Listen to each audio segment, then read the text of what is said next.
Priestley, and we're here in our nation's capital, Washington, D.C. D.C. has advocates of many causes.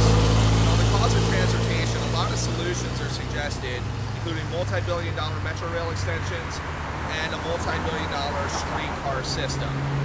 Now, would you be surprised if D.C.'s government was so inept that they're actually overlooking the cheapest possible solution to gridlock in Washington, D.C.? Red lights. There's actually some red lights that might not even need to exist, and others that are holding up traffic for no good reason at all. We're going to take a look and we hope you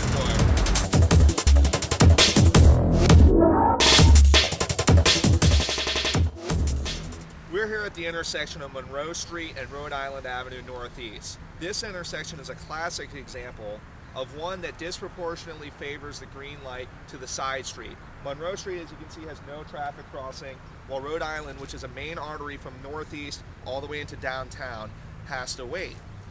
Monroe Street gets a 42-second light and Rhode Island Avenue gets a 45-second light, about equal, and this cycle runs 24 hours a day, 7 days a week.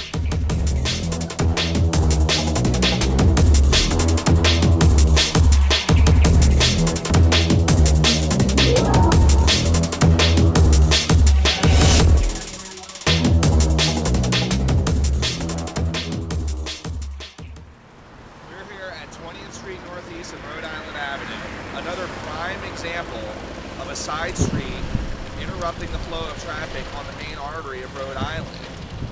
Throughout the day, every 55 seconds, day and night, Rhode Island Avenue traffic is completely stopped, whether there's any cars on the side street at all. The technology of motion sensors to activate the signal has existed for over 20 years, yet DC has failed to implement it on side streets like this.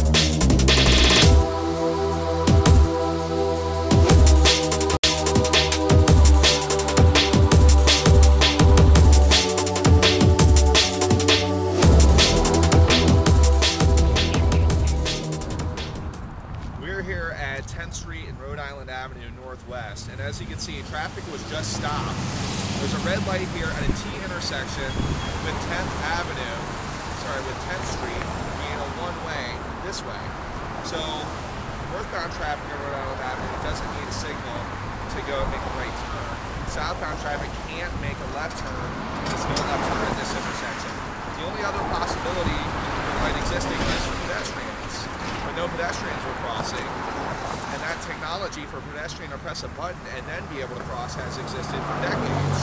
So as far as we know, this traffic signal is literally using up tax money, electricity, causing more congestion and more pollution to go into the atmosphere.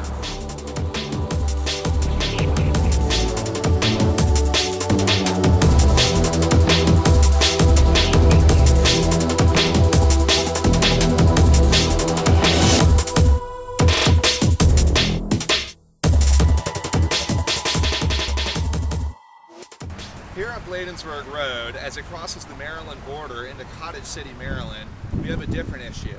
Over here, there's a left turn signal which directs drivers in this furthestmost lane to turn left on Eastern Avenue. Oftentimes, that's on the fringe of the periphery of the driver in the front of the lane. And what happens is drivers further behind get frustrated and honk their horns at the driver in the front. Usually it's too late, and then southbound traffic is already crossing once they get their green signal. It causes a lot of confusion and frustration that they didn't put a green turn signal that's directly in front of the view of the driver as opposed off to the fringe.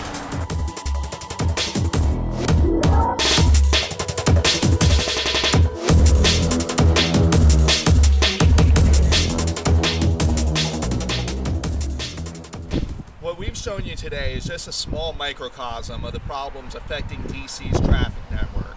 Those lights are already being paid for. They're already being funded with tax money. Somebody's job is to coordinate those so that the traffic flows in the smoothest way possible. Throwing more money of millions and billions of dollars into transportation is not going to solve the basic issues of coordinating things in the right way. This is what happens when people fork over their money to government and expect them to solve the problems. These problems don't solve themselves. It's up to us to hold people accountable so that we get our issues resolved in the most functional and efficient way possible.